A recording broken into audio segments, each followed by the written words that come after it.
ನಮ್ಮ ಜನ ಹೇಗಾಗಿದ್ದಾರೆ ಅಂದ್ರೆ ಎರಡು ದೇವಸ್ಥಾನ ಕಟ್ಬಿಟ್ರೆ ನಮ್ಗೆಲ್ಲರೂ ಹೊಟ್ಟೆ ತುಂಬೋಗುತ್ತೆ. ಸೊ ರೈತ ಅಂತೂ ತಿರ್ಗಾ ವಿಷ ಕೂಡ ಸಾಯೋದೆ. ಇದೆಲ್ಲ ಸುಳ್ಳು. ಬಡ ಜನರಿಗೆ ಬಹಳ ಅನುಕೂಲವಾದಂತ ಕಾರ್ಯಕ್ರಮ ಇದು. ಮುದ್ರಾ ಯೋಜನೆ ಇರ್ಬೋದು, PM ಇದರಲ್ಲ ಯೋಜನೆ ಇರ್ಬೋದು. ಬಡವ ಅನ್ನೋ ಲೆಕ್ಕಾಚಾರಕ್ಕೆ ತಗೊಂಡ್ಬಂದು ಅದನ್ನ ಉಪಯೋಗಿಸ್ಕೊಂಡು ಇವ್ರು ಬೆಳೆ ಬೆಳೆಸ್ತಾರೆ ಹೊರತು ಖಂಡಿತ ಯಾವ ಬಡವನಿಗೂ ಒಳ್ಳೇದಾಗಿಲ್ಲ. ಒಂದು ಒಳ್ಳೇದಾಗಿದ್ರು ಅನ್ಭವಿಸೋದು ನಾವೇ.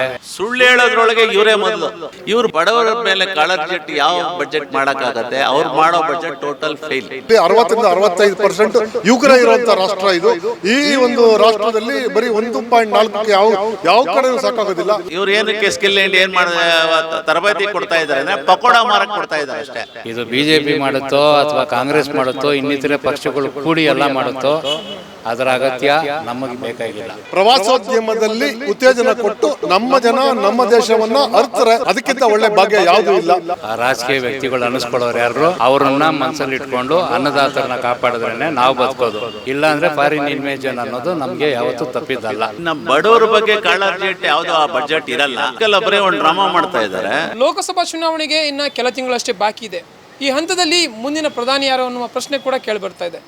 ಸದ್ಯಕ್ಕೆ ನರೇಂದ್ರ ಮೋದಿಯವರ ಸರ್ಕಾರದಿಂದ ಈ ಅವಧಿಯ ಅಂತಿಮ ಒಂದು ಬಜೆಟ್ ಕೂಡ ಘೋಷಣೆ ಆಗಿದೆ. ನಿರ್ಮಲಾ ಸೀತಾರಾಮನ್ ಸತತವಾಗಿ 6ನೇ ಬಾರಿಗೆ ದಾಖಲೆಯ ಒಂದು ಬಜೆಟನ್ನು ಘೋಷಣೆಯನ್ನು ಮಂಡಿಸಿದ್ದಾರೆ. ಇಲ್ಲಿನ ಒಂದು ಸದ್ಯದ ಒಂದು ಪರಿಸ್ಥಿತಿಯಲ್ಲಿ ಇಲ್ಲಿನ ಮತದಾರರನ್ನು ಜನರನ್ನು ಕೇಳೋಣ ಬಜೆಟ್ ಬಗ್ಗೆ ಏನು ಹೇಳ್ತಾರೆ ಅಂತ. ಸರ್ ನಮಸ್ತೆ. ನಮಸ್ತೆ ಸರ್, ಈಗ ಬಜೆಟನ್ನು ಕೇಂದ್ರ ಸರ್ಕಾರ ಘೋಷಣೆ ಮಾಡಿದೆ, ಇದ್ರ ಬಗ್ಗೆ ಏನು ಹೇಳ್ತೀರಾ? ಬಡ್ಜೆಟ್ ಮಾಡಿರೋ ನಮ್ಮ ಸೀತಾರಾಮನ್ ನಮ್ಮ ನಿರ್ಮಲಾ ಸೀತಾರಾಮನ್ ಅವರಿಗೆ ಈರುಳ್ಳಿ ಬೆಲೆ, ಬೆಳ್ಳುಳ್ಳಿ ಬೆಲೆ, ರಾಗಿ ಬೆಲೆ, ಅಕ್ಕಿ ಬೆಲೆನೇ ಗೊತ್ತಿಲ್ಲ. ಇನ್ನು ಬಡವರ ಬಗ್ಗೆ ಕಾಳಜಿ ಇಟ್ಟು ಯಾವುದೋ ಆ ಬಡ್ಜೆಟ್ ಇರಲ್ಲ. ಬರೀ ಹಣವಂತರಿಗೆ, ಧನವಂತರಿಗೆ ಆ ಬಡ್ಜೆಟ್ ಇರುತ್ತೆ.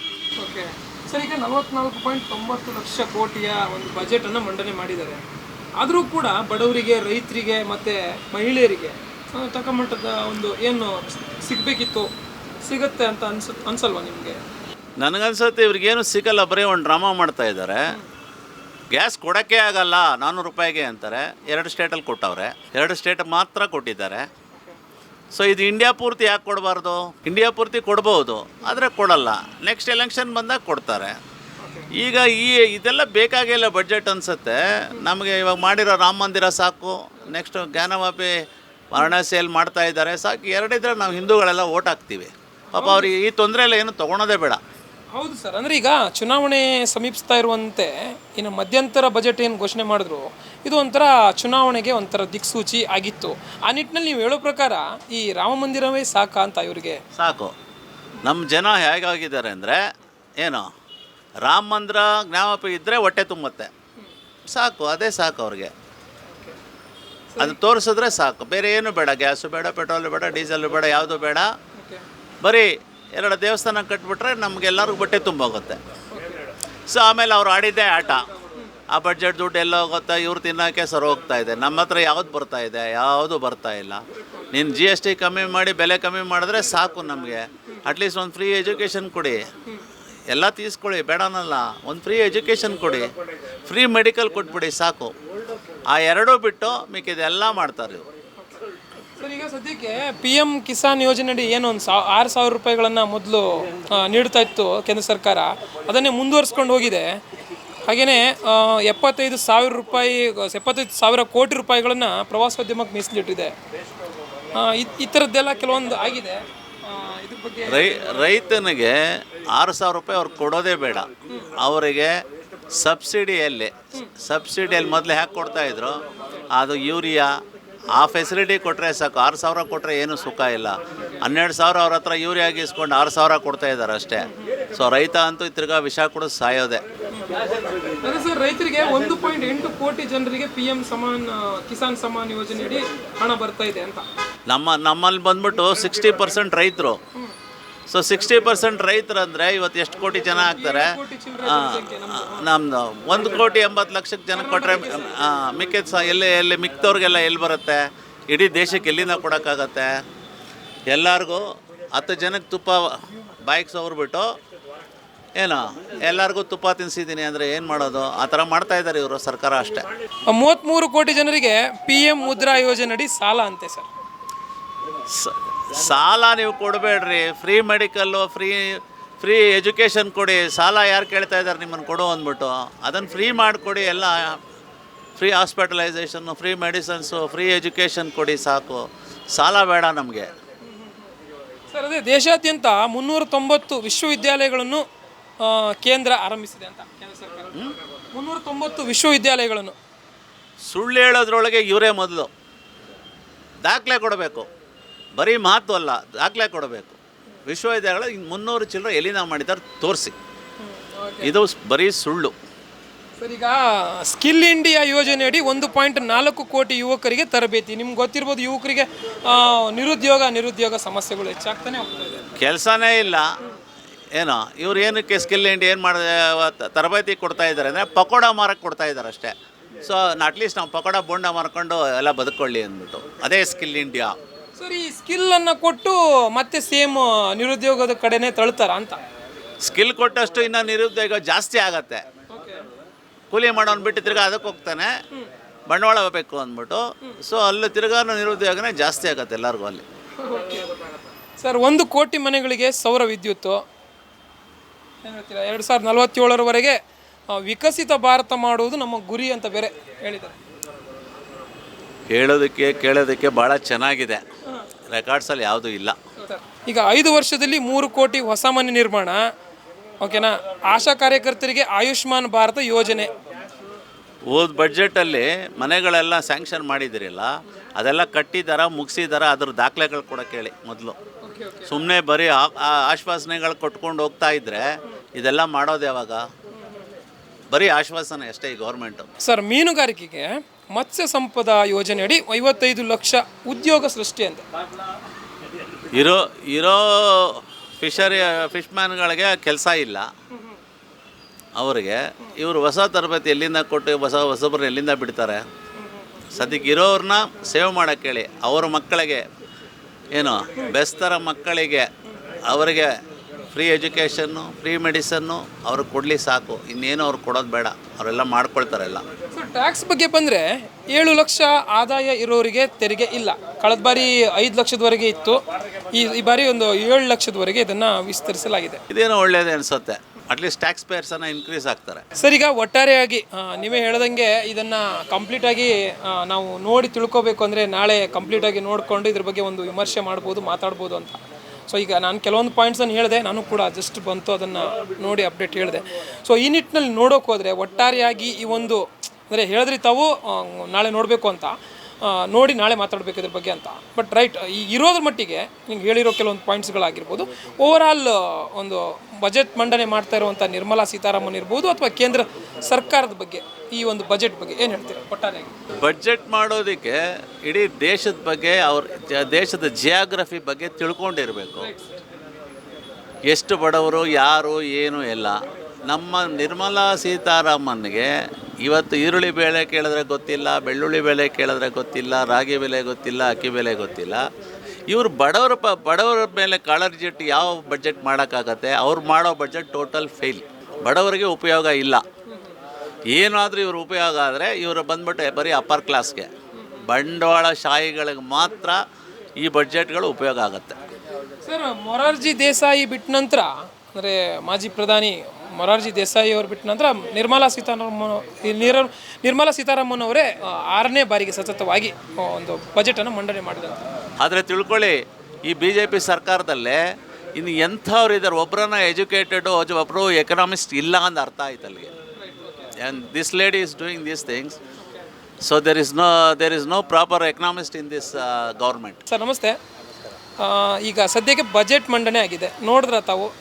ಸರ್, ಸದ್ಯಕ್ಕಿನ್ನೂ ನೋಡಿಲ್ಲ, ಬಟ್ ಆದರೂ ಏನಾಗುತ್ತೆ ಅನ್ನೋದನ್ನು ನಾವು ಹೇಳ್ತೀವಿ. ಸರಿ, ಬಜೆಟ್ ಅಂತೂ ನೋಡಿಲ್ಲ, ಬಟ್ ನಿರ್ಮಲಾ ಸೀತಾರಾಮನ್ ಅವರು ಸತತವಾಗಿ 6ನೇ ಬಾರಿಗೆ ದಾಖಲೆ ಮಟ್ಟದಲ್ಲಿ ಒಂದು ಬಜೆಟನ್ನು ಮಂಡನೆ ಮಾಡಿರೋದು, ಅದ್ರ ಬಗ್ಗೆ?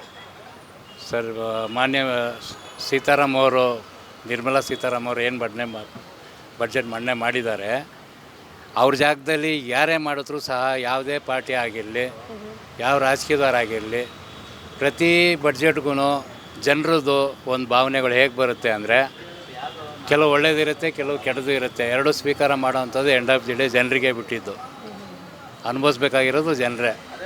ಇಲ್ಲಿ ಇದನ್ನು ಬೇಳೆ ಬೇಯಿಸ್ಕೊಳ್ಳೋದು ಯಾವ ರೀತಿ ಇರುತ್ತೆ ಅಂದರೆ ನಾನು ಹೇಳೋ ರೀತಿಯಲ್ಲಿ ಪ್ರತಿಪಕ್ಷಗಳು ಯಾವುದು ಒಳ್ಳೇದಿರುತ್ತೆ ಅದನ್ನು, ಯಾವ್ದು ಕೆಟ್ಟದಿರುತ್ತೆ ಅದನ್ನು ಅವರವರ ಅನುಕೂಲಕ್ಕಾಗಿ ಪ್ರತಿಪಕ್ಷಗಳು ಅದನ್ನು ವಾದ ವಿವಾದನೆ ಅಂತ ಮಂಡನೆ ಮಾಡ್ಕೊತಾರೆ, ಡಿಬೇಟ್ ಮಾಡ್ಕೊತಾರೆ. ಇದರಿಂದ ಜನರಿಗೆ ಯಾವ ಉಪಯೋಗವೂ ಬರಲ್ಲ. ಸಫರರ್ಸು ಎಂಡ್ ಆಫ್ ದಿ ಡೇ ಬಂದು ಜನರೇ. ಒಂದು ಒಳ್ಳೇದಾಗಿದ್ದರೂ ಅನುಭವಿಸೋದು ನಾವೇ, ಕೆಟ್ಟದೆ ಅಂತ ಬಂದಿದ್ರು ಕೂಡ ಒತ್ತಡದ ಮೇಲೆ ಅನುಭವಿಸ್ಬೇಕಾಗಿರೋದು ನಾವೇ ಆಗ್ತೀವಿ. ಓಕೆ, 44.90 ಕೋಟಿ ಲಕ್ಷ ರೂಪಾಯಿಗಳ ಬಜೆಟ್ ಮಂಡನೆ ಆಗಿದೆ. ಈ ನಿಟ್ಟಿನಲ್ಲಿ ಇದೊಂದು ಈಗ ರೈತರಿಗೆ ಅಂತಂದರೆ ಏನು ಕಿಸಾನ್ PM ಯೋಜನೆ ಏನಿತ್ತು ಅದು ಮತ್ತೆ ಕೂಡ ಕಂಟಿನ್ಯೂ ಆಗಿದೆ. ಸೊ ಅದ್ರ ಬಗ್ಗೆ ವಿಶೇಷವಾಗಿ ಏನು ಹೇಳ್ತೀರಾ ರೈತರಿಗೆ ಈ ಒಂದು ಯೋಜನೆ? ಸರ್, ರೈತರಲ್ಲಿ ಇದರಲ್ಲಿ ಅನುಕೂಲ ಆಗಿದೆಯಾ ಬಡ್ಜೆಟಲ್ಲಿ, ಅಥವಾ ಬೇರೆ ರೀತಿ ಏನಾದ್ರು ತೊಂದರೆ ಆಗಿದೆಯಾ ಅದ್ರ ಬಗ್ಗೆ ತಿಳ್ಕೊಳ್ಳೋಕ್ಕೆ ನಾನು ಆಸೆ ಪಡ್ತೀನಿ. ಬಟ್ ಈಗ ಸದ್ಯದ ಮಟ್ಟಿಗೆ ಯೋಜನೆ ಏನಿದೆ, ಒಂದು 6,000 ರೂಪಾಯಿಗಳು ಏನು ರೈತರಿಗೆ ಸಿಗ್ತಿತ್ತು ಅದು ಮತ್ತೆ ಕಂಟಿನ್ಯೂ ಆಗಿದೆ.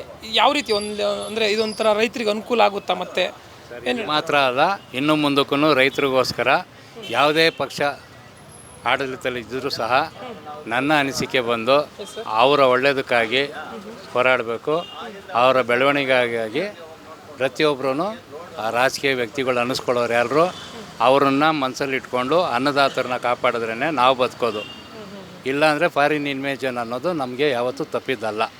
ಇದನ್ನು ಹೇಳೋಕ್ಕೆ ಇಷ್ಟಪಡ್ತೀನಿ ಸರ್. ಸರ್, ಈಗ 33 ಕೋಟಿ ಜನರಿಗೆ PM ಮುದ್ರಾ ಯೋಜನೆಯಡಿ ಸಾಲ ಸೌಲಭ್ಯ ಸಿಗ್ತಾ ಇದೆ. ಸಾಲ ಸೌಲಭ್ಯ ಸರ್, ನನ್ನ ಕೇಳಿದ್ರೆ ನಾನು ಅಗೇನ್ಸ್ಟು ಲೋನು, ಅಗೇನ್ಸ್ಟು ಈ ಬೆನಿಫಿಟ್ಸು, ಈ ಫ್ರೀ ಸಿಸ್ಟಮ್ಸ್ ಎಲ್ಲ ಕೊಡೋದ್ರಿಂದ ಜನರನ್ನ ಸೋಂಬೇರಿಗಳು ಮಾಡ್ತಾರೆ ಹೊರತು ಗೌರ್ಮೆಂಟು. ಖಂಡಿತ ಇದರಿಂದ ಯಾರಿಗೂ ಒಳ್ಳೇದಂತೂ ಆಗಲ್ಲ. ಜನ ಇನ್ನೂ ಮತ್ತಷ್ಟು ಕೆಡೋದಕ್ಕೆ ಸಾಧ್ಯತೆಗಳು ಅಷ್ಟೇ. ಸರ್, ಇದೇ ಸೇಮ್ ಮತ್ತೆ ಮುಂದುವರೆದ್ರೆ 4 ಕೋಟಿ ರೈತರಿಗೆ ಬೆಳೆ ವಿಮೆಯನ್ನು ಕೊಟ್ಟಿದ್ದಾರೆ. ಒಂದು ಬರಬೇಕಾಗಿರೋದು, ವೆಲ್ಕಮ್ ಮಾಡಬೇಕಾಗಿರೋಂಥ ವಿಷಯ ಸರ್ ಅದು. ಇದನ್ನು ನಾವು ಸ್ವಾಗತಿಸಬೇಕಾಗತ್ತೆ. ರೈಟ್. ಅದೇ ರೀತಿ ಸರ್, 390 ವಿಶ್ವವಿದ್ಯಾಲಯಗಳನ್ನು ಕೇಂದ್ರ ಆರಂಭಿಸಿದೆ. ಒಂದು ರೀತಿಯಲ್ಲಿ ಒಳ್ಳೆಯದೇ ಸರ್. ನಮ್ಮ ಯುವ ಜನಾಂಗಕ್ಕೆ ಬೇಕಾಗಿರೋದು ಎಜುಕೇಷನ್. ಈಗ ಆ ಎಜುಕೇಷನ್ ಅನ್ನೋ ರೀತಿ ಬಂದಾಗ ಇಲ್ಲಿ ಪಕ್ಷ ಅಥವಾ ತಾನು ತನ್ನದು ಅನ್ನೋದೆಲ್ಲ ಬಿಟ್ಟು ದೇಶಕ್ಕಾಗಿ ಯಾವ ಪಕ್ಷ ಆದರೂ ಸರಿ ಈ ಯೋಚನೆಗಳು ಮಾಡೋದ್ರಲ್ಲಿ ನಾನು ಯಾವತ್ತಿಗೂ ಸ್ವಾಗತಿಸ್ತೀನಿ. ಸರ್, ಸ್ಕಿಲ್ ಇಂಡಿಯಾ ಯೋಜನೆಯಡಿ 1.4 ಕೋಟಿ ಯುವಕರಿಗೆ ತರಬೇತಿಯನ್ನು ನೀಡಲಾಗ್ತಿದೆ. ಒಳ್ಳೆಯದೇ ಅಲ್ವಾ ಸರ್? ಇದರಿಂದ ಯುವ ಜನರಿಗೆ, ಪೀಳಿಗೆಗೆಲ್ಲ ಒಳ್ಳೆಯದಾಗುತ್ತೆ ಅಂದಾಗ ಅದು ಯಾವತ್ತೂ ಎತ್ತಿಡಿದು ಮಾತಾಡೋಂಥ ವಿಷಯ. ತರಬೇತಿ ಕೊಟ್ಟು ಉದ್ಯೋಗನೂ ಕೊಡ್ತಾರೆ ಅನ್ನೋ ನಿರೀಕ್ಷೆ ಅಥವಾ ಭರವಸೆ ಇದೆಯಾ ಅಂತ ನಿಮ್ಗೆ? ಸರ್, ಅದು ನಮ್ಮ ಹಣೆ ಬರ ಅಂತೀವಲ್ಲ, ಎಲ್ಲರಿಗೂ ಕೊಡ್ಬೋದು ಸರ್. ಓದಲ್ಲಿ ಇವಾಗ ಒಂದು ಸ್ಟೂಡೆಂಟ್ ಓದೋ ಥರ ಇನ್ನೊಬ್ಬರು ಓದಿ ಅವರು ಲಿಟ್ರೇಚರ್ ಮುಗಿಸಿ ತಾನು ಡಾಕ್ಟ್ರೇ ಆಗ್ತೀನಿ, ತಾನು ಏನೋ ಒಂದು ಸ್ಥಾನಮಾನ IAS ಆಫೀಸರ್ ಆಗ್ತೀನಿ ಅಂದರೆ ಎಲ್ಲರೂ ಆಗೋಕ್ಕಾಗಲ್ಲ ಸರ್. ಅವ್ರು ಏನೇನು ಕಷ್ಟ ಬಿದ್ದು ಓದಿರ್ತಾರೆ, ಅವರವರ ಪ್ರತಿಫಲ ಅವ್ರವ್ರ ಇದಕ್ಕೆ ರಿಸಲ್ಟ್ ಆಗುತ್ತೆ. ಅವ್ರ ಎಫರ್ಟ್ಸಿಗೆ ಸಿಗೋವಂಥದ್ದು ಯಾವತ್ತಿದ್ರೂ ಮೋಸ ಆಗಲ್ಲ. ಈಗ 5 ವರ್ಷದಲ್ಲಿ 3 ಕೋಟಿ ಹೊಸ ಮನೆ ನಿರ್ಮಾಣ ಅಂದರೆ ಅದು ಯಾರಿಗೆ ಬೆನಿಫಿಟ್ ಆಗುತ್ತೆ ಅಂತ ನನ್ನ ಪ್ರಶ್ನೆ. ಬಡವರಿಗೆ ಆಗಬೇಕು, ಬಟ್ ಯಾವ ರೀತಿಯಲ್ಲಿ ಯಾವ ಬಡವನಿಗೆ ಆಗುತ್ತೆ ಅನ್ನೋದು ನನ್ನ ಪ್ರಶ್ನೆ. ಖಂಡಿತ ನನ್ನ ಜಾಯಮಾನದಲ್ಲಿ ನನಗೆ ಗೊತ್ತಿರೋಂಗೆ ಯಾವುದೇ ಪಕ್ಷ, ಯಾವುದೇ ಒಬ್ಬ ಒಳ್ಳೆ ಬಡವನಿಗಾಗಲಿ ಅವನ ಅನುಕೂಲಕ್ಕಾಗಿ ಇವತ್ತವರೆಗೂ ಅದನ್ನು ನೆರವೇರಿಸಿಲ್ಲ ಸರ್. ಇದೆಲ್ಲ ಸುಳ್ಳು. ಇದು ಪಕ್ಷ ಯಾವುದೇ ಆಗಿರ್ಬೋದು, ಬಡವ ಅನ್ನೋ ಲೆಕ್ಕಾಚಾರಕ್ಕೆ ತಗೊಂಬಂದು ಅದನ್ನು ಉಪಯೋಗಿಸ್ಕೊಂಡು ಇವ್ರು ಬೆಳೆ ಬೇಯಿಸ್ತಾರೆ ಹೊರತು ಖಂಡಿತ ಯಾವ ಬಡವನಿಗೂ ಒಳ್ಳೆಯದಾಗಿಲ್ಲ ಸರ್ ಇದು. ಸರ್, ಈಗ ಮೀನುಗಾರಿಕೆ ವಿಭಾಗದಲ್ಲಿ ಮತ್ಸ್ಯ ಸಂಪದಾನ ಯೋಜನೆ ಅಡಿಯಲ್ಲಿ 55 ಲಕ್ಷ ಉದ್ಯೋಗವನ್ನು ಸೃಷ್ಟಿ ಮಾಡಿಕೊಡ್ತಾರೆ. ತುಂಬ ಒಳ್ಳೆಯ ಸರ್, ವೆಲ್ಕಮ್ ಮಾಡೋವಂಥ ವಿಷಯ. 1 ಲಕ್ಷದವರೆಗೆ ಬಡ್ಡಿ ರಹಿತ ಸಾಲ. ಓಕೆ, ನೀವು ಸಾಲದ ಅಪೋಸಿಟ್ ಇದ್ದೀನಿ ಅಂತ ಹೇಳಿದ್ರಿ. ಓಕೆ, ಪ್ರವಾಸೋದ್ಯಮಕ್ಕೆ 75,000 ಕೋಟಿ ರೂಪಾಯಿ ಹಣವನ್ನು ಮೀಸಲಿಟ್ಟಿದ್ದಾರೆ. ಅದನ್ನು ಒಳ್ಳೆ ರೀತಿ ತೊಗೊಂಡು ಪ್ರವಾಸೋದ್ಯಮದಿಂದ ರಿಟರ್ನ್ಸ್ನ ಮತ್ತೆ ಅದನ್ನು ರೀಇನ್ವೆಸ್ಟ್ಮೆಂಟ್ ಅನ್ನೋ ಲೆಕ್ಕಾಚಾರಕ್ಕೆ ಯೋಜನೆ ಮಾಡಿ ಅದನ್ನು ಇಂಪ್ಲಿಮೆಂಟ್ ಮಾಡಿದ್ರೆ ಇದು ನಮ್ಮ ಗುರಿ ಎಲ್ಲೋ ಮುಟ್ಟುತ್ತೆ ಸರ್. ಸರ್ಕಾರದ ಗುರಿ ಎಲ್ಲೋ ಮುಟ್ಟುತ್ತೆ. ಮುಟ್ಟುತ್ತೆ. ಮತ್ತೆ ಅದೇ ಪ್ರವಾಸೋದ್ಯಮದ ಬಗ್ಗೆ ಬಂದರೆ ಲಕ್ಷದ್ವೀಪದ ಅಭಿವೃದ್ಧಿಗೆ ಆದ್ಯತೆ ನೀಡಲಾಗಿದೆ. ಆಲ್ರೆಡಿ ಲಕ್ಷದ್ವೀಪ ಒಂದು ಸಂಚಲನವನ್ನೇ ಸೃಷ್ಟಿ ಮಾಡಿದೆ. ಆ ನಿಟ್ಟಿನಲ್ಲಿ ಪ್ರವಾಸೋದ್ಯಮಕ್ಕೆ ಬಡ್ಡಿ ರಹಿತ ಸಾಲವನ್ನು ಕೊಡ್ತಾರಂತೆ. ಹಾಗೆಯೇ ಜನಸಂಖ್ಯೆ ಏರಿಕೆ ನಿಯಂತ್ರಣಕ್ಕೆ ಕ್ರಮ, 7 ಲಕ್ಷ ಆದಾಯ ಇರೋರಿಗೆ ತೆರಿಗೆ ಇಲ್ಲ. ಸರ್ ಇದಕ್ಕೆ ಏನು ಹೇಳ್ತೀರಾ? 5 ಲಕ್ಷದವರೆಗೆ ತೆರಿಗೆ ಇರಲಿಲ್ಲ ಟ್ಯಾಕ್ಸು, ಈಗ 7 ಲಕ್ಷದವರೆಗೆ ವಾರ್ಷಿಕ ಇವರಿಗೆ ತೆರಿಗೆ ಇಲ್ಲ, ಟ್ಯಾಕ್ಸ್ ಇಲ್ಲ. ಒಳ್ಳೆಯದೇ ಸರ್, ಅದು ಒಳ್ಳೆ ವಿಚಾರ, ಒಳ್ಳೆ ವಿಚಾರನೇ. ಮತ್ತು ಈ ಜಾಗದಲ್ಲಿ ಇನ್ನೊಂದು ಹೇಳೋಕ್ಕೆ ಇಷ್ಟಪಡ್ತೀನಿ. ಮಾಲ್ಡೀವ್ಸ್ ಅನ್ನೋದನ್ನೆಲ್ಲ ವಿರೋಧ ಮಾಡಿ ಈಗಾಗಲೇ ಏನೇನು ನಡೀತಾ ಇದೆ ಅದನ್ನು ಕಡೆಗಣಿಸಿ ನಾವು ನಮ್ಮ ದೇಶದ್ದೇ ಆದಂಥ ಲಕ್ಷದ್ವೀಪನ ಬೆಳೆಸಿ ಒಂದು ಪ್ರವಾಸೋದ್ಯಮಕ್ಕೆ ಅದನ್ನು ಆದ್ಯತೆ ಕೊಡೋದ್ರಿಂದ ನಮ್ಮ ಒಂದು ಭಾರತೀಯರಿಗೆ ಇದು ತುಂಬ ಒಂದು ಒಳ್ಳೆ ನಿರ್ಧಾರ ಅಂತಲೇ ಹೇಳ್ತೀನಿ ಸರ್. ಓವರಾಲ್ ಈಗ ಕೆಲವೊಂದು ಪಾಯಿಂಟ್ಸನ್ನು ನೋಡಿದ್ರಿ, ಡೀಟೇಲ್ ಆಗಿ ನೀವೇ ನೋಡ್ತೀರಾ. ಈ ನಿಟ್ಟಿನಲ್ಲಿ ನಾನೀಗ ಒಂದು ಕೆಲವೊಂದು ಪಾಯಿಂಟನ್ನು ಏನು ಮೆನ್ಷನ್ ಮಾಡಿದೆ ಬಜೆಟಲ್ಲಿ ಮಂಡನೆ ಮಾಡಿರುವಂಥದ್ದು, ಇದನ್ನು ನೋಡಿದಾಗ ನಿಮಗೆ ಏನು ಅನಿಸುತ್ತೆ ಸರ್? ಅಥವಾ ಎಕ್ಸ್ಪೆಕ್ಟೇಷನ್ಸ್ ಏನಾದರೂ ಜಾಸ್ತಿ ಇದೆಯಾ ಸರ್? ಇಲ್ಲಿ ಏನಾಗುತ್ತೆ ಅಂದರೆ, ನಾವು ಸಾಮಾನ್ಯ ಜನರು ನಾವೇನೋ ಅಂದ್ಕೊಂಡಿರ್ತೀವಿ. ಪ್ರತಿಯೊಂದು ರಾಜಕೀಯ ಪಕ್ಷಗಳು ಅವ್ರ ಆಡಳಿತಕ್ಕೆ ಬಂದಾಗ ಜನರಿಗೆ ಒಳ್ಳೇದು ಮಾಡ್ತಾರೆ ಅನ್ನೋ ಆಸೆ ಎಲ್ಲರಿಗೂ ಇದ್ದೇ ಇರ್ತದೆ. ಕೆಲವು ವಿಷಯಗಳಲ್ಲಿ ನಿರಾಸೆ ಅನ್ನೋದನ್ನು ಅನುಭವಿಸ್ಲೇಬೇಕಾಗುತ್ತೆ. ಯಾಕೆ ಅಂದರೆ ಪ್ರತಿಯೊಬ್ಬರಿಗೂ ಅವ್ರದ್ದೇ ಆದಂಥ ನೀಡ್ಸ್ನ ಯಾವುದೇ ರಾಜಕೀಯ ಪಕ್ಷ ಅವರು ರೂಲಿಂಗ್ ಬಂದರೂ ಸಹ ಕಷ್ಟ ಇದೆ. ಎಲ್ಲ ಜನರದ್ದು ಎಲ್ಲ ಸಮಸ್ಯೆಗಳು ಬಗೆಹರಿಸ್ತೀವಿ, ಅದರ ಹೇಳಿದ ಪ್ರಕಾರ ಎಲ್ಲ ನಡ್ಕೋತೀವಿ ಅನ್ನೋದು ಭಾಳ ಕಷ್ಟ ಇದೆ ಸರ್. ಇದನ್ನು ನಾನು ಒಂದು ರಾಜಕೀಯದ ಒಂದು ಅನುಭವದಿಂದ ನಾನು ಹೇಳ್ತೀನಿ ಇದನ್ನು. ಸರ್, ಈಗ ಬಜೆಟ್ ಏನೋ ಒಂದು ಮಂಡನೆ ಆಯಿತು, ಲೋಕಸಭಾ ಚುನಾವಣೆಗೆ ಕೆಲ ತಿಂಗಳಷ್ಟೇ ಬಾಕಿ ಇದೆ. ಆ ನಿಟ್ಟಿನಲ್ಲಿ ಇದು ಮಧ್ಯಂತರ ಬಜೆಟ್ ಆದ್ರೂ ಕೂಡ ಒಂದು ಲೋಕಸಭಾ ಚುನಾವಣೆಗೆ ದಿಕ್ಸೂಚಿ ಆಗುವಂತಹ ಬಜೆಟ್ ಆಗಿತ್ತು. ಆದರೆ ಎಲ್ಲೋ ಒಂದು ಕಡೆ ರಾಮ ಮಂದಿರ ನಿರ್ಮಾಣ ಹೆಚ್ಚಿನದಾಗಿ ಒಂದು BJPಗೆ ಮತಗಳನ್ನು ನೀಡುವತ್ತ ಒಂದು ಯಶಸ್ವಿ ಪ್ರಯತ್ನ ಅಂತ ಹೇಳಲಾಗ್ತಿದೆ. ಆ ನಿಟ್ಟಿನಲ್ಲಿ ಇವರಿಗೆ ಈ ಬಜೆಟ್ ಅಷ್ಟೊಂದು ಮುಖ್ಯವಾಗಿತ್ತೋ ಇಲ್ಲ ಅಂತನೋ, ಅಥವಾ ರಾಮ ಮಂದಿರವೇ ಸಾಕು ಅಂತನೋ ಮತಗಳನ್ನು ಸೆಳೆಯೋಕೆ ಏನು ಹೇಳ್ತೀರಾ ಸರ್? ಇಲ್ಲಿ ನಾನು ಹೇಳಬೇಕು ಅಂದರೆ, ನಾವೊಂದು ಪ್ರತಿಯೊಬ್ಬರು ಹಿಂದೂಗಳಿಗೂ ಇದು ನಮ್ಮದು ಒಂದು ಹೆಮ್ಮೆಯಾದಂಥ ವಿಷಯ ಸರ್. ಇಷ್ಟು ವರ್ಷದಿಂದ ನಾವು ನೆರವೇರಿಸ್ದಿರೋಂಥ ಕಾರ್ಯನೇ ಈಗ ನಾವು ಮಾಡೋಕ್ಕೆ ಹೊರಟಿದ್ದೀವಿ, ಮಾಡ್ತೀವಿ. ಈ ನಿಟ್ಟಿನಲ್ಲಿ ಇದನ್ನು ಯಾವ ಪಕ್ಷ ನೆರವೇರಿಸುತ್ತೆ ಅನ್ನೋದು ನಮಗೆ ಮುಖ್ಯ ಅಲ್ಲ. ನಮಗೆ ಬೇಕಾಗಿರೋದು ನಮ್ಮ ರಾಮ ಮಂದಿರ. ಇದು BJP ಮಾಡುತ್ತೋ ಅಥವಾ ಕಾಂಗ್ರೆಸ್ ಮಾಡುತ್ತೋ ಇನ್ನಿತರೆ ಪಕ್ಷಗಳು ಕೂಡಿ ಎಲ್ಲ ಮಾಡುತ್ತೋ ಅದರ ಅಗತ್ಯ ನಮಗೆ ಬೇಕಾಗಿಲ್ಲ. ನಾವು ಹಿಂದೂಗಳಾಗಿ ನಾವು ಒಪ್ಪಿಗೆಯಿಂದ ನಾವು ಮೆಚ್ಚಬೇಕಾಗಿರೋ ವಿಷಯ ಇದು. ಸೊ ಹಾಗಿದ್ರೆ ಈ ಬಜೆಟ್ಗಿಂತನೂ ರಾಮ ಮಂದಿರ ನಿರ್ಮಾಣ ಏನಾಯಿತು ಅದೇ ಹೆಚ್ಚಿನದಾಗಿ ಪ್ಲಸ್ ಕೊಡುತ್ತೆ ಅಂತ BJPಗೆ? ಖಂಡಿತ ಇಲ್ಲ ಸರ್. ಇದು ವೋಟ್ ಮಾಡಬೇಕಾಗಿರೋದು ಜನ, ಅವ್ರವ್ರ ಅನಿಸಿಕೆ ಅಂತೆ ಅವ್ರು ಯಾವ ಪಕ್ಷಕ್ಕೆ ಬೇಕಾದ್ರೂ ವೋಟ್ ಹಾಕ್ಬೋದು. ಎಂಡ್ ಆಫ್ ದಿ ಡೇ ಒಂದು ಹಿಂದೂ ಆಗಿರೋರು BJPಗೆ ವೋಟ್ ಹಾಕ್ತಾರೆ ಅಥವಾ ಕಾಂಗ್ರೆಸ್ಗೆ ಹಾಕ್ತಾರೆ ಅನ್ನೋ ನಿರ್ಧಾರ ಮಾಡೋದಕ್ಕೆ ನಾವು ಯಾರೂ ಅಲ್ಲ. ಅವ್ರವ್ರ ಅನಿಸಿಕೆ ಅವ್ರವ್ರ ಭಾವನೆಗಳು ತಕ್ಕನಂಗೆ ಅವ್ರು ಯಾರಿಗೆ ಬೇಕಾದ್ರೂ ವೋಟ್ ಹಾಕ್ಬೋದು ಸರ್. Okay, fine. ನಿಮ್ಮ ಪ್ರಕಾರ ಹಾಗಿದ್ರೆ ಈಗ ನರೇಂದ್ರ ಮೋದಿಯವರೇ ಪ್ರಧಾನಿಯಾಗಿ ಮುಂದುವರಿಬೇಕಾ ಅಥವಾ ಬೇರೆ ಯಾರಾದ್ರು ಪ್ರಧಾನಮಂತ್ರಿ ಆಗಬೇಕಾ ಸರ್? ನರೇಂದ್ರ ಮೋದಿಯವರು ಹಣೆಬರ ಚೆನ್ನಾಗಿದ್ದು ಮತ್ತೆ ಅವ್ರಿಗೆ ಅವಕಾಶ ಇದೆ ಅಂದರೆ ತಡೆಯೋಕ್ಕೆ ನಾವು ಯಾರೂ ಅಲ್ಲ. ನಿಮ್ಮ ಅಭಿಪ್ರಾಯ? ಅದೇ ರೀತಿಯಲ್ಲಿ ಮತ್ತೆ ಇನ್ನೊಬ್ಬರು ಒಳ್ಳೆ ಲೀಡರ್ಗೆ ಅಗತ್ಯ ಇದ್ದು ಯಾರು ಅದನ್ನು ನೆರವೇರಿಸ್ಬೇಕು ಅನ್ನೋದು ಅವ್ರ ಹಣೆಬರ ಇರುತ್ತೋ ಅದನ್ನು ನಾವು ಸ್ವಾಗತಿಸಲೇಬೇಕಾಗುತ್ತೆ.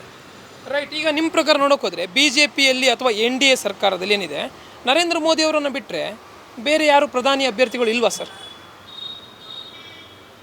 ಪ್ರಧಾನಿ ಮೋದಿಯವ್ರ ವಿಷಯಕ್ಕೆ ಅಂತ ಬಂದು ಮಾತಾಡುವಾಗ ಅವ್ರ ಬಗ್ಗೆ ಒಂದು ಕಮ್ಮಿ ಆಗಲಿ ಜಾಸ್ತಿ ಆಗಲಿ ಹೇಳೋವಂಥ ಅರ್ಹತೆ ನಮಗಿಲ್ಲ ಸರ್. ಅಥವಾ ನರೇಂದ್ರ ಮೋದಿ ಅವರ ಒಂದು ಹೆಸರು ಅಥವಾ ಅವರ ಅಲೆ ಏನಿದೆ ಉಳಿದ ನಾಯಕರುಗಳನ್ನು ಒಂದು ನೆರಳಲ್ಲಿ ಇಟ್ಬಿಟ್ಟಿದೆಯಾ ಅಥವಾ ಅವರನ್ನು ಸೈಡ್ಲೈನ್ ಮಾಡಿಬಿಟ್ಟಿದೆಯಾ ಅಂತ? ಇದು ಇಲ್ಲ ಸರ್, ಆ ರೀತಿ ಲೆಕ್ಕ ಕೇಳಬೇಕಾದ್ರೆ ನನ್ನ ಅನಿಸಿಕೆ ನೋ. ಸರ್ ನಮಸ್ತೆ. ನಮಸ್ಕಾರ. ಈಗಾಗಲೇ ಬಜೆಟ್ ಮಂಡನೆ ಆಗಿದೆ, ಇದ್ರ ಬಗ್ಗೆ ಏನು ಹೇಳ್ತೀರಾ? ನೋಡಿದ್ರಾ ಬಜೆಟ್ ಮಂಡನೆ ಆಗಿದೆ? ಬಜೆಟ್ ನಾನು ಪೂರ್ತಿಯಾಗಿ ಬಜೆಟ್ ನೋಡಲಿಲ್ಲ, ಓಕೆ, ಸ್ವಲ್ಪ ನೋಡಿದೆ, ಸ್ವಲ್ಪ ಕಾರ್ಯನಿಮಿತ್ತ ಬಂದ್ಬಿಟ್ಟೆ. ಮತ್ತು ಸಾಯಂಕಾಲ ಹೋಗೆಲ್ಲ ಸ್ಟಡಿ ಮಾಡೋಣ ಅಂತ ಅಂದ್ಕೊಂಡಿದ್ದೀನಿ. ಓಕೆ, ಸರಿ. ಈಗ ವಿಶೇಷವಾಗಿ ನೋಡೋಕೆ ಹೋದರೆ ಕಳೆದ ಬಾರಿಗೆ ಅಂದರೆ ಕಳೆದ ಬಾರಿ ಮಂಡನೆ ಆದಂಥ ಬಜೆಟ್ನಲ್ಲಿ ಕೇಂದ್ರ ಸರ್ಕಾರ ಏನು 6,000 ರೂಪಾಯಿ ಕಿಸಾನ್ ಸಮ್ಮಾನ್ ಯೋಜನೆ ಅಡಿ 6,000 ರೂಪಾಯಿನ ರೈತರಿಗೆ ನೀಡ್ತಾ ಇತ್ತು. ಈಗ ಅದನ್ನೇ ಕಂಟಿನ್ಯೂ ಮಾಡಿದ್ದಾರೆ. ಅದ್ರ ಬಗ್ಗೆ ಏನು ಹೇಳ್ತಾರೆ ವಿಶೇಷ? ನಾವು ಪೇಪರಲ್ಲಿ ನೋಡಿದಂಗೆ 9,000 ರೂಪಾಯಿ ಮಾಡ್ತಾರೆ ಅಂತ ಅಂದ್ಕೊಂಡಿದ್ವಿ. ಯಾಕಂದರೆ 6,000 ರೂಪಾಯಿ ಯಾವುದಕ್ಕೂ ಸಾಕಾಗೋದಿಲ್ಲ, ಅದನ್ನು 9,000 ರೂಪಾಯಿಗೆ ಏರಿಸಬೇಕು ಅಂತ. ಬಹುಶಃ ಯಾವ ದೃಷ್ಟಿ ಇಟ್ಕೊಂಡು ಬರೀ ಅದನ್ನೇ ಕಂಟಿನ್ಯೂ ಮಾಡಿದಾರೋ ಗೊತ್ತಾಗ್ತಾ ಇಲ್ಲ. ನಾವು ಅಂದ್ಕೊಂಡಿದ್ವಿ ಎಕ್ಸ್ಪೆಕ್ಟೆಡ್ 9,000 ಮಾಡಬೇಕು ಅಂತ ಅಂದ್ಕೊಂಡಿದ್ವಿ, ಮಾಡಲಿಲ್ಲ. ಇದನ್ನು ಮಾಡಬೇಕಾಗಿತ್ತು, ರೈತರಿಗೆ ಭಾಳ ಅನುಕೂಲ ಆಗ್ತಾಯಿತ್ತು. ಯಾತಕ್ಕಂದರೆ ಬಿತ್ತನೆ ಟೈಮಲ್ಲಿ ಇರ್ಬೋದು ಅಥವಾ ಕೊಯ್ಲು ಟೈಮಲ್ಲಿ ಇರ್ಬೋದು, ಅವ್ರ ಕೂಲಿಗೆ ಅಥವಾ ಇನ್ನೊಂದಕ್ಕೆ ಆ ಸಹಾಯ, ಹಣ ಸಹಾಯ ಆಗ್ತಾಯಿತ್ತು. ಯಾಕಂದರೆ ಅದು ನೇರವಾಗಿ PM ಆಫೀಸಿಂದ ನೇರವಾಗಿ ರೈತರು ಬರೋವಂಥ ದುಡ್ಡು ಆಗ್ತಾಯಿತ್ತು. ಮಧ್ಯವರ್ತಿಗಳು ಕಾಟ ಇಡ್ತಾ ಇರಲಿಲ್ಲ. ಇದನ್ನು ಮಾಡಬೇಕಾಗಿತ್ತು ಅಂತ ನನ್ನ ಅಭಿಪ್ರಾಯ. ನಂದು 6,000ದಿಂದ 7,000ಕ್ಕೇನೋ ಜಾಸ್ತಿ ಮಾಡಿದ್ದಾರೆ. 6,000ದಿಂದ 9,000ಕ್ಕೆ ಮಾಡಬೇಕಾಗಿತ್ತು. 3 ಕಂತಲ್ಲಿ 3,000 3 ಕಂತಲ್ಲಿ ಕೊಡಬೇಕಾಗಿತ್ತು ಅಂತ ನಮ್ಮ ಅಭಿಪ್ರಾಯ. ಸರಿ, ಹಾಗಿದ್ರೆ ಇನ್ನೊಂದು 1.8 ಕೋಟಿ ಜನರಿಗೆ PM ಸಮ್ಮಾನ್ ಯೋಜನೆ ಅಡಿ ಹಣವನ್ನು ನೀಡಲಾಗ್ತಿದೆ. ಅದೇ ರೀತಿ 33 ಕೋಟಿ ಜನರಿಗೆ PM ಮುದ್ರಾ ಯೋಜನೆ ಅಡಿ ಸಾಲ ಸೌಲಭ್ಯ. ಏನು ಹೇಳ್ತೀರಿ? ಇದು ಬಡ ಜನರಿಗೆ ಬಹಳ ಅನುಕೂಲವಾದಂಥ ಕಾರ್ಯಕ್ರಮ. ಇದು ನಾವು ನೋಡ್ತಾ ಇದ್ವಿ, ಮುದ್ರಾ ಯೋಜನೆ ಇರ್ಬೋದು, PM ಇದರೆಲ್ಲ ಯೋಜನೆ ಇರ್ಬೋದು. ಈ ಬಡವರು ನಿಜವಾಗ್ಲೂ ಅದನ್ನು ಸದುಪಯೋಗ ಪಡಿಸ್ಕೊತಾ ಇದ್ದಾರೆ. ಖಂಡಿತವಾಗ್ಲೂ ಇದು ಪ್ರತಿಯೊಬ್ಬರಿಗೂ ತಲುಪಬೇಕಾದಂಥ ಕಾರ್ಯಕ್ರಮ. ಅದು ಸರ್ಕಾರಿ ಅಧಿಕಾರಿಗಳು ಇದನ್ನು ಸರಿಯಾದ ರೀತಿಯಲ್ಲಿ ಜನರಿಗೆ ಅವೇರ್ನೆಸ್ ಕೊಟ್ಟು ಇದನ್ನು ಉಪಯೋಗ ಮಾಡ್ಕೊಳ್ಳೋವಂಥ ಕೆಲಸವನ್ನು ಸರ್ಕಾರಿ ಅಧಿಕಾರಿಗಳು ಮಾಡಬೇಕು. ಜೊತೆಗೆ ವಾಲಂಟಿಯರ್ಸ್ ಯಾರು, ಅವ್ರು BJP ಇರ್ಬೋದು, ಕಾಂಗ್ರೆಸ್ ಇರ್ಬೋದು, ಯಾರ್ಯಾರು ಇರ್ಬೋದು, ಇದನ್ನು BJP ಕಾಂಗ್ರೆಸ್ ಅಂತ ನೋಡದೆ ಪ್ರತಿಯೊಂದು ಬಡವರಿಗೂ ಇದು ತಲುಪುವಂಥ ಕಾರ್ಯಕ್ರಮ ಇದು. ಈ ಕಾರ್ಯಕ್ರಮನ ಮಾಡಲೇಬೇಕಾಗಿತ್ತು, ಅವರು ಮಾಡ್ತಾರೆ ಅಂತ ಅಂದ್ಕೊಂಡಿದ್ದೀವಿ. ಇದನ್ನು ಹೆಚ್ಚಿಗೆ ಮುಂದುವರಿಸ್ಕೊಂಡು ಹೋಗಬೇಕು ಮುಂದಕ್ಕೆ ಅಂತ ಅಭಿಪ್ರಾಯ ನಂದು. ದೇಶಾದ್ಯಂತ ಒಟ್ಟು 390 ವಿಶ್ವವಿದ್ಯಾಲಯಗಳನ್ನು ಕೇಂದ್ರ ಸರ್ಕಾರ ಆರಂಭಿಸಿದೆ. ಅದೇ ರೀತಿ 3,000 ಹೊಸ ITIಗಳ ಸ್ಥಾಪನೆಯಾಗಿದೆ. ಖಂಡಿತವಾಗ್ಲೂ ಇದಂತೂ ಭಾಳ ಒಳ್ಳೆಯ ಕೆಲಸ. ನಮ್ಮ ಯುವಜನತೆ ಬರೀ BA BSc ಆ ಥರ ಡಿಗ್ರಿ ತಗೊಂಡು ಹೋಗೋಕ್ಕಿಂತ ಜಾಬ್ ಓರಿಯೆಂಟೆಡ್ ಕೋರ್ಸ್ಗಳು ಮಾಡಬೇಕು ಅನ್ನೋದು ನಮ್ಮೆಲ್ಲರ ಅಭಿಪ್ರಾಯ. ಬರೀ ಅದರಿಂದ ಮಾಡಿದ್ರೆ ನಮಗೆ ಕೆಲಸ ಗ್ಯಾರಂಟಿ ಸಿಗೋದಿಲ್ಲ. ಈ ಜಾಬ್ IIT ಅಂತವುಗಳನ್ನ ಅಥವಾ IIT ಎಲ್ಲ ಕಡೆ ಮಾಡೋಕ್ಕಾಗೋದಿಲ್ಲ. ಈ ಥರ ಒಂದು ಇನ್ಸ್ಟಿಟ್ಯೂಟ್ಗಳನ್ನ ಓಪನ್ ಮಾಡಿ ನಮ್ಮ ಯುವಜನತೆಗೆ ಮುಂದಿನ ಭವಿಷ್ಯ ಸುಗಮವಾಗಿ ಸಾಗಬೇಕು, ಮುಂದಿನ ರಾಷ್ಟ್ರವನ್ನು ಕಟ್ಟೋದಕ್ಕೆ ಇದೊಂದು ಸುಗಮವಾದಂಥ ಕೆಲಸ ಆಗ್ತಾಯಿದೆ ಅಂತೇಳಿ ನನ್ನದು ಅಭಿಪ್ರಾಯ. ನಂದು ಅದೇ ರೀತಿ ಸ್ಕಿಲ್ ಇಂಡಿಯಾ ಯೋಜನೆ ಅಡಿ 1.4 ಕೋಟಿ ಯುವಕರಿಗೆ ತರಬೇತಿ ನೀಡಲಾಗ್ತಿದೆ. ಖಂಡಿತ ಇದು 1.4 ಕೋಟಿ ಯಾವ್ಯಾವುದಕ್ಕೂ ನಮ್ಮಂಥ ದೊಡ್ಡ ರಾಷ್ಟ್ರದಲ್ಲಿ ಯಾವುದಕ್ಕೂ ಸಾಕಾಗೋದಿಲ್ಲ. ಯಾಕಂದರೆ ನಮ್ಮ ರಾಷ್ಟ್ರದಲ್ಲಿ 60ರಿಂದ 65% ಯುವಕರೇ ಇರುವಂಥ ರಾಷ್ಟ್ರ ಇದು. ಈ ಒಂದು ರಾಷ್ಟ್ರದಲ್ಲಿ ಬರೀ 1.4ಕ್ಕೆ ಯಾವ ಕಡೆಯೂ ಸಾಕಾಗೋದಿಲ್ಲ. ಇದು ಒಂದು ಪ್ರತಿಯೊಂದು ರಾಜ್ಯಗಳಲ್ಲೂ ಇದನ್ನು ಹೆಚ್ಚಿಗೆ ಮಾಡಬೇಕು. ಯುವ ಜನರಿಗೆ ಅದರಲ್ಲಿ ಅವಕಾಶ ಹೆಚ್ಚಿಗೆ ಸಿಗಬೇಕು. ಅವ್ರ ಪ್ರತಿಭೆಯನ್ನು ಹೊರಗೆ ತೊಗೊಬೇಕು. ಸ್ಕಿಲ್ಡ್ ಅವರವರು ಯಾವ್ಯಾವುದರಲ್ಲಿ ಅವರವರು ಮುಂದುವರಿಯೋದಕ್ಕೆ ಇಷ್ಟಪಡ್ತಾರೆ. ಕಾರ್ಪೆಂಟ್ರಿ ಇರ್ಬೋದು, ಎಲೆಕ್ಟ್ರಿಷಿಯನ್ ಇರ್ಬೋದು, ಎಲೆಕ್ಟ್ರಾನಿಕ್ಸ್ ಇರ್ಬೋದು, ಈ ಥರ ಯಾವ್ಯಾವುದು ಮುಂದುವರಿಸೋಕ್ಕೆ ಇಷ್ಟಪಡ್ತಾರೆ ಆಯಾ ಕ್ಷೇತ್ರಗಳಲ್ಲಿ ಅವ್ರಿಗೆ ಹೆಚ್ಚಿನ ತರಬೇತಿ ಕೊಟ್ಟು ಅವ್ರಿಗೆ ಮುಂದಿನ ಜೀವನ ಸುಗಮವಾಗಿರಬೇಕು ಅಂತೇಳಿ ಮಾಡಬೇಕು ಅಂತೇಳಿ ನಾವು ಅಭಿಪ್ರಾಯ. ನಂದು 5 ವರ್ಷದಲ್ಲಿ 3 ಕೋಟಿ ಹೊಸ ಮನೆಗಳ ನಿರ್ಮಾಣ. ಖಂಡಿತವಾಗ್ಲೂ ಇದು ನರೇಂದ್ರ ಮೋದಿಯವರ ಒಂದು ಕನಸಿನ ಯೋಜನೆ ಅಂತಲೇ ಹೇಳ್ಬೋದು. ನಮ್ಮ ದೇಶದಲ್ಲಿ ಎಷ್ಟೋ ಜನರಿಗೆ ನಾವು ನೋಡ್ತಾ ಇದ್ದೇವೆ ಇಲ್ಲಿ, ಅದರಲ್ಲೂ ಗ್ರಾಮೀಣ ಭಾಗದಲ್ಲಿ, ಅತ್ಯಂತ ಹಿಂದುಳಿದ ಗ್ರಾಮೀಣ ಭಾಗದಲ್ಲಿ ಜನರಿಗೆ ಇರೋದಕ್ಕೆ ಒಂದು ಸರಿಯಾದ ವ್ಯವಸ್ಥೆಯುತವಾದ ಒಂದು ಮನೆ ಇರೋದಿಲ್ಲ. ಮಳೆಗಾಲದಲ್ಲಿ ಸೋರೋವಂಥದ್ದು, ಬಿಸಿಲು ಕಾಲದಲ್ಲಿ ಬೇಸಿಗೆನಲ್ಲಿ ಬಿಸಿಲು ಬೀಳೋವಂಥದ್ದು, ಬಿಸಿಲಲ್ಲಿರೋವಂಥದ್ದು ಅಂಥವೆಲ್ಲ ಮಾಡ್ತಾ ಇದ್ದಾರೆ. ಅಂಥ ಜನರಿಗೆ ಖಂಡಿತವಾಗ್ಲೂ ಈ ಒಂದು ಶಾಶ್ವತವಾದ ಸೂರು ನಮಗೆ ಬೇಕೇ ಬೇಕು. ಇದು ನಮ್ಮ ದೇಶಕ್ಕೆ ಅತ್ಯವಶ್ಯಕ, ಬೇಕೇ ಬೇಕು ಅಂತೇಳಿ ಅದನ್ನು ಮಾಡೋಕ್ಕೆ ಹೊರಟಿದ್ದಾರೆ. ಖಂಡಿತವಾಗ್ಲೂ ಅದನ್ನು ಮಾಡಲೇಬೇಕು ಮುಂದಿನ ದಿನಗಳಲ್ಲಿ ಅಂತ. ಆಶಾ ಕಾರ್ಯಕರ್ತರಿಗೆ ಆಯುಷ್ಮಾನ್ ಭಾರತ ಯೋಜನೆ, ಹಾಗೆಯೇ 9ರಿಂದ 14 ವರ್ಷದ ಬಾಲಕಿಯರಿಗೆ ಸರ್ವೈಕಲ್ ಕ್ಯಾನ್ಸರ್ ತಡೆಗೆ ಲಸಿಕೆಯನ್ನು ನೀಡಲಾಗ್ತಿದೆ. ಇದು ಬಹಳ ಒಳ್ಳೆಯ ಕೆಲಸ ಇದು. ಯಾಕಂದರೆ ಆಶಾ ಕಾರ್ಯಕರ್ತರು ತಮ್ಮ ಎಲ್ಲ ಒಂದು ಶ್ರಮವನ್ನು ಹಾಕಿ ಪ್ರತಿಯೊಂದು ಮನೆಗೂ ಹೋಗಿ ಸರ್ಕಾರಿ ಕಾರ್ಯಕ್ರಮಗಳನ್ನ ಅವ್ರಿಗೆ ಮುಟ್ಟಿಸೋದು, ಮತ್ತು ಅದರಲ್ಲೂ ಯಂಗ್ಸ್ಟರ್ಗಳಿಗೆ ಏನೇನು ಕಾರ್ಯಕ್ರಮ ಬರ್ತದೆ ಆ ಕಾರ್ಯಕ್ರಮ ಮುಟ್ಟಿಸೋವಂಥದ್ದು, ಮಕ್ಕಳಿಗೆ ಎಜುಕೇಷನ್ನು ಅಥವಾ ಮತ್ತು ಇನ್ನೊಂದು ಅವ್ರಿಗೆ ಸಮಯಕ್ಕೆ ಸರಿಯಾಗಿ ಲಸಿಕೆಗಳು ಹಾಕ್ಕೊಳ್ಳೋವಂಥದ್ದು, ಇವೆಲ್ಲವನ್ನು ಅವರು ಮಾಡ್ತಾಯಿದ್ದಾರೆ. ಒಂದು ಮಾಡೋ ಮುಖಾಂತರ ಆಶಾ ಕಾರ್ಯಕರ್ತರಿಗೆ ಉತ್ತೇಜನ ಕೊಡಬೇಕು. ನಿಜ ಅದು ಮಾಡ್ತಾಯಿದ್ದಾರೆ, ಮಾಡಬೇಕು ಅದನ್ನು. ಹಿಂದಿನ ಬಾರಿ ಏನು 5 ಲಕ್ಷದವರೆಗೆ ಟ್ಯಾಕ್ಸ್ ಇರದೆ ಟ್ಯಾಕ್ಸನ್ನು ಏರಿಕೆ ಮಾಡಲಾಗ್ತಿರಲಿಲ್ಲ. ಅದೇ ಥರ ಈ ಬಾರಿ 7 ಲಕ್ಷದವರೆಗೆ ವಿಸ್ತರಿಸಲಾಗಿದೆ. ನಾವು 7.5 ಲಕ್ಷ ಅಂತ ಯೋಚನೆ ಮಾಡ್ತಾ ಇದ್ವಿ, ಅದನ್ನು 7.5 ಲಕ್ಷಕ್ಕೆ ವಿಸ್ತರಣೆ ಮಾಡ್ಬೋದು ಅಂತ. ಅದನ್ನು ಒಂದು ಸ್ವಲ್ಪ ಕಡಿಮೆ ಮಾಡಿದ್ದಾರೆ. ಇದೊಂದು ಬಹಳ ಒಳ್ಳೆಯ ಬೆಳವಣಿಗೆ ಅಂತಲೇ ಹೇಳ್ಬೋದು. ಯಾಕಂದರೆ 5 ಲಕ್ಷ ಟ್ಯಾಕ್ಸ್ ತೊಗೊಳೋರಿಗೆ, 5 ಲಕ್ಷದಿಂದ ಜಾಸ್ತಿ ತೊಗೊಳೋರಿಗೆ 5 ಟ್ಯಾಕ್ಸ್ ಕಟ್ಟುವಂಥದ್ದು ಈಗಿನ ಕಾಲದಲ್ಲಿ 5 ಲಕ್ಷ ಯಾವ್ಯಾವ ಮೂಲೆಗೂ ಇಲ್ಲ. ಅದು ಎಲ್ಲರೂ ಸಂಪಾದನೆ ಮಾಡುವಂಥ ಕೆಲಸಗಳೇ ಅದು. ಅದರಿಂದ 7 ಲಕ್ಷ ಅಲ್ಲ 7.5 ಲಕ್ಷ ಮಾಡಬೇಕು ಅಂತ ನಮ್ಮ ಅಭಿಪ್ರಾಯ ಇತ್ತು. 7 ಲಕ್ಷ ಮಾಡಿದರೆ ಇದು ವೆಲ್ ಆ್ಯಂಡ್ ಗುಡ್, ಒಳ್ಳೆಯ ಬೆಳವಣಿಗೆ ಇದು.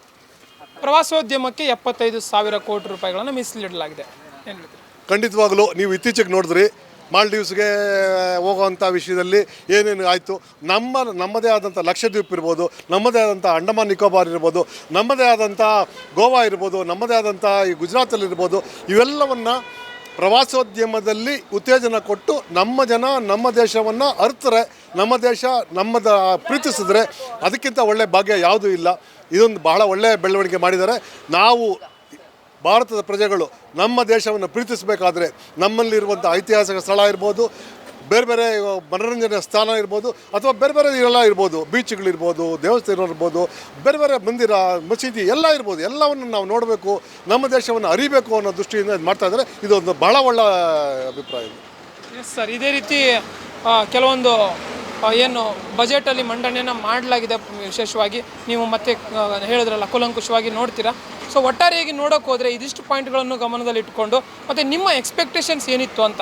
ನಮ್ಮ ಎಕ್ಸ್ಪೆಕ್ಟೇಷನ್ ನಿಜವಾಗ್ಲೂ ಹೇಳೋದಾದರೆ, ನಾವು ಇದು ಚುನಾವಣಾ ಬಡ್ಜೆಟ್ ಅಂತ ಅಂದ್ಕೊಂಡಿದ್ವಿ. ಚುನಾವಣಾ ಬಡ್ಜೆಟ್ಟು ಆ ಗಿಮ್ಮಿಕ್ಕು ಈ ಗಿಮ್ಮಿಕ್ಕು ಎಲ್ಲ ಕೊಟ್ಟು ಮಾಡ್ತಾರೆ ಅಂತ ನಾವು ಅಂದ್ಕೊಂಡಿದ್ವಿ. ಅದು ಯಾವುದೂ ಮಾಡದೆ ನೈಜವಾದ ಬಡ್ಜೆಟನ್ನು ಮಂಡಿಸಿದ್ದಾರೆ. ನಿಜವಾಗ್ಲೂ ಇದು ಉತ್ತಮ ಬೆಳವಣಿಗೆ. ಯಾತಕ್ಕಂದರೆ ಚುನಾವಣೆ ಬಂತು ಅಂತಂದರೆ ಯಾವುದೋ ರಾಜಕೀಯ ಪಕ್ಷಗಳು ಆಸೆ ಆಮಿಷ ಒಡ್ಡಿ ಕಾರ್ಯರೂಪಕ್ಕೆ ಬರದೇ ಇರೋಂಥ ಗ್ಯಾರಂಟಿಗಳನ್ನು ಕೊಡ್ತಾರೆ. ಒಂದು ವರ್ಷ, 1 ತಿಂಗಳು 2 ತಿಂಗಳು ಗ್ಯಾರಂಟಿ ಕೊಟ್ಟು ಮುಂದಕ್ಕೆ ಅದು ನಿಲ್ಲಿಸೋವಂಥ ಏರ್ಪಾಡು ಮಾಡ್ತಾರೆ. ಅದು ಮಾಡಲಿಲ್ಲ. ಖಂಡಿತವಾಗ್ಲೂ ಅವರಿಗೆ ನಾವು ಅಭಿನಂದನೆ ಹೇಳಲೇಬೇಕು. ಇದು ನೈಜವಾದಂಥ ಬಡ್ಜೆಟ್ಟು, ಜನಕ್ಕೆ ಒಳ್ಳೆಯದಾದಂಥ ಬಡ್ಜೆಟ್ಟು, ಬಡವರಿಗೆ ಮುಟ್ಟುವಂಥ ಬಡ್ಜೆಟ್ ಮಾಡಿದ್ದಾರೆ. ಗಿಮಿಕ್ ಬಡ್ಜೆಟ್ ಅಲ್ಲ. ಇಂಥ ಬಡ್ಜೆಟ್ಟು ನಾವು ಎಕ್ಸ್ಪೆಕ್ಟ್ ಮಾಡಿರಲಿಲ್ಲ. ಗಿಮಿಕ್ ಬಡ್ಜೆಟ್ ಮಾಡಿಬಿಡ್ತಾರೆ. ಎಲೆಕ್ಷನ್ ಮುಂದೆ ಇದೆ, 1 ತಿಂಗಳು 2 ತಿಂಗಳಿಗೆ ಮಾಡಿ ಜನರಿಗೆ ಅದು ಸಬ್ಸಿಡಿ, ಈ ಸಬ್ಸಿಡಿ, ಅದು ಕೊಡ್ತಾರೆ, ಇದು ಕೊಡ್ತಾರೆ ಅಂತ ಖಂಡಿತವಾಗ್ಲೂ ಏನೂ ಮಾಡಿಲ್ಲ. ನಮ್ಮದು ಒಂದು ಅಂದ್ಕೊಂಡಿದ್ವಿ, ಬಹುಶಃ ಈ ಪೆಟ್ರೋಲ್ ಡೀಸೆಲ್ ಬೆಲೆ ಕಡಿಮೆ ಮಾಡ್ತಾರೆ, ಗ್ಯಾಸ್ ಬೆಲೆ ಕಡಿಮೆ ಮಾಡ್ತಾರೆ ಅಂತ. ಬಹುಶಃ ಮುಂದಿನ ದಿನಗಳಲ್ಲಿ ಒಂದು ವಾರ 10 ದಿವಸದಲ್ಲಿ ಅದು ಮಾಡ್ಬೋದು ಅಂತ ಅಂದ್ಕೊಂಡಿದ್ವಿ. ಭಾಳ ಒಳ್ಳೆ ಬಡ್ಜೆಟ್ ಕೊಟ್ಟಿದ್ದಾರೆ. ಖಂಡಿತವಾಗಲೂ ಇದೊಂದು ಸ್ವಾಗತಾರ್ಹ ಬಡ್ಜೆಟ್ ಅಂತ ನಾವು ಅಂದ್ಕೊಂಡಿದ್ದೀವಿ. ನಾವು ಸರ್, ಹಾಗಿದ್ರೆ ಮುಂದಿನ ಪ್ರಧಾನಿಯಾಗಿ ನರೇಂದ್ರ ಮೋದಿಯವರೇ ಮತ್ತೆ ಮುಂದುವರಿಬೇಕು ಅಂತೀರಾ ಅಥವಾ ಬದಲಾವಣೆ ಆಗಬೇಕು ಅಂತೀರಾ? ಖಂಡಿತವಾಗಲೂ ಈ ದೇಶಕ್ಕೆ ನರೇಂದ್ರ ಮೋದಿಯವರು ಅನಿವಾರ್ಯ. ಅವರೇ ಮುಂದುವರಿಬೇಕು. ಯಾತಕ್ಕಂದರೆ ದೇಶವನ್ನು ನೋಡ್ತಾ ಇದ್ದೀರಿ, ನಾವು ನೋಡ್ತಾ ಇದ್ದೀವಿ. ಇಡೀ ಪ್ರಪಂಚದಲ್ಲಿ ಭಾರತ ಹಿಂದೆ ಯಾವ ರೀತಿ ಇತ್ತು, ಇವತ್ತು ಯಾವ ರೀತಿ ನಮ್ಮನ್ನು ಭಾರತೀಯರು ನೋಡ್ತಾ ಇದ್ದಾರೆ. ಯಾಕೆ ಇದಾಯಿತು? ನಮ್ಮ ಪ್ರಧಾನಿಯನ್ನು ಹೊರದೇಶದವರು ಯಾವ ರೀತಿ ಗೌರವಿಸ್ತಾರೆ, ನಮ್ಮ ಪ್ರಧಾನಿ ಮಾತಿಗೆ ಎಷ್ಟು ಬೆಲೆ ಬರ್ತದೆ ಅಂತ ನಾವೆಲ್ಲ ಮಾಧ್ಯಮದಲ್ಲಿ ನೋಡ್ತಾ ಇದ್ದೇವೆ, ನಾವೆಲ್ಲ ಪ್ರಿಂಟ್ ಮೀಡಿಯಾದಲ್ಲಿ ನೋಡ್ತಾ ಇದ್ದೇವೆ.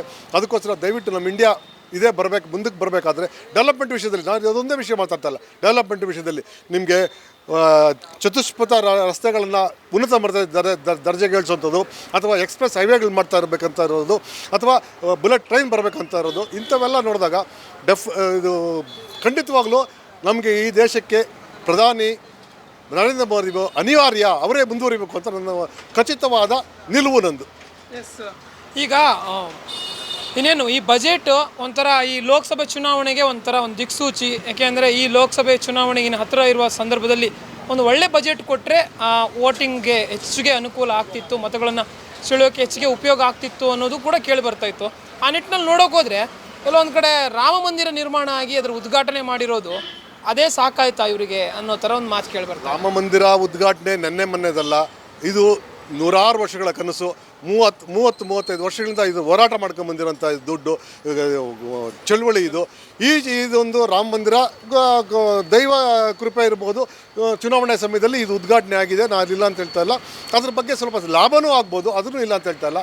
ಬರೀ ಅದನ್ನೇ ರಾಮ ಮಂದಿರನ ಇಟ್ಕೊಂಡು ಹೋದ್ರೇ ದೇಶ ಉದ್ಧಾರ ಆಗೋದಿಲ್ಲ. ಈ ಬಡ್ಜೆಟ್ ಕೊಟ್ಟಿದ್ದಾರೆ, ಬಡ್ಜೆಟಲ್ಲಿ ನಾವು ಕೊಡ್ಬೋದಾಗಿತ್ತು, ಅವ್ರನ್ನ ಮಾಡ್ಬೋದಾಗಿತ್ತು. ಆ ಸಬ್ಸಿಡಿ ಕೊಡ್ತೀವಿ, ಈ ಗ್ಯಾರಂಟಿ ಕೊಡ್ತೀವಿ, ಆ ಗ್ಯಾರಂಟಿ ಕೊಡ್ತೀವಿ ಅಂತ ಅದೇನೂ ಮಾಡ್ತಾ ಇಲ್ಲ. ಮುದ್ರಾ ಯೋಜನೆ ಇರ್ಬೋದು, ಅಥವಾ ಬಡ ಜನರಿಗೆ ಕೊಡುವಂಥ ಸೂರು ಇರ್ಬೋದು, ಇಂಥ ಜನಪರ ಕಾರ್ಯಕ್ರಮಗಳನ್ನು ಕೊಟ್ಟಿದ್ದಾರೆ. ಆದ್ದರಿಂದ ನಾವು ಯಾವುದೇ ಗ್ಯಾರಂಟಿಗೆ ಸೋಲದೆ ನೈಜವಾದ ಕಾರ್ಯಕ್ರಮ ಯಾವುದಿದೆ ಮೋದಿಯವ್ರದ್ದು, ಅದಕ್ಕೆ ಜನ ಓಟ್ ಕೊಡಬೇಕು. ನಾವು ರಾಮ ಮಂದಿರಕ್ಕಾಗಲಿ ಅಥವಾ ಇನ್ನೊಂದಕ್ಕಾಗಲಿ ಬೇರೆದಕ್ಕಾಗಲಿ ಜನರನ್ನ ಪ್ರಚೋದನೆ ಮಾಡಿ ಜನರ ಭಾವನೆಗಳ ಮೇಲೆ ಆಟ ಆಡಿ ಓಟ್ ತಗೊಳ್ಳೋಂಥ ವಿಷಯ ಬೇಡ. ನಾವು ಅಭಿವೃದ್ಧಿ ಪರ ಇದ್ದೇವೆ, ಅಭಿವೃದ್ಧಿ ಕೆಲಸ ಮಾಡ್ತೇವೆ, ಅಭಿವೃದ್ಧಿ ಕೆಲಸ ಮುಂದುವರ್ಸ್ಕೊಂಡು ಹೋಗ್ತೇವೆ ಅನ್ನೋ ದೃಷ್ಟಿ ಇಟ್ಕೊಂಡು ಜನರು ಇದಕ್ಕೆ ಮೋದಿಗೆ ವೋಟ್ ಕೊಡಬೇಕು ಅಂತ ನನ್ನೊಂದು ಅಭಿಪ್ರಾಯ. Okay sir, thank you. Yes ವೀಕ್ಷಕರೇ, ಎಲ್ಲೋ ಒಂದು ಕಡೆ ಈ ಒಂದು ಮೋದಿ ಸರ್ಕಾರದಲ್ಲಿ ನಡೆದಂತಹ ಕೊನೆಯ ಬಜೆಟ್ ಇದಾಗಿತ್ತು, ಮಂಡನೆ ಕೂಡ ಆಗಿದೆ. ಈ ನಿಟ್ಟಿನಲ್ಲಿ ಜನರ ಅಭಿಪ್ರಾಯ ಈ ರೀತಿಯಾಗಿದೆ. ಕ್ಯಾಮರಾ ಪರ್ಸನ್ ಸಂದೀಪ್ ಜೊತೆ ಜೋಯಲ್ ಐಗೋಡ್, ಕರ್ನಾಟಕ ಟಿವಿ, ಬೆಂಗಳೂರು.